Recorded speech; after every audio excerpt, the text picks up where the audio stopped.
Simple broccoli soup. This is the simplest you can get. You need 2 heads of broccoli. Cut them down to roughly all about the same size so they will cook evenly in the water.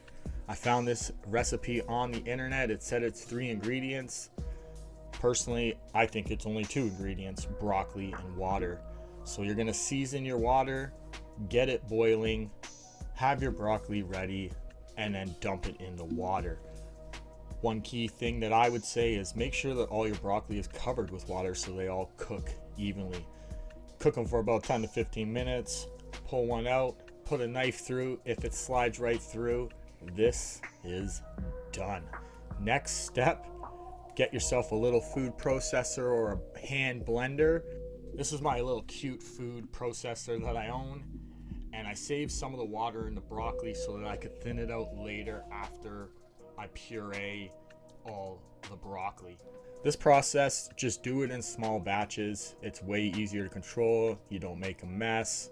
And this is me just repeating the process until the end. I use the water at the end. The only thing I suggest is maybe don't pour all the water in at one time, but I did end up with a nice consistency of a soup.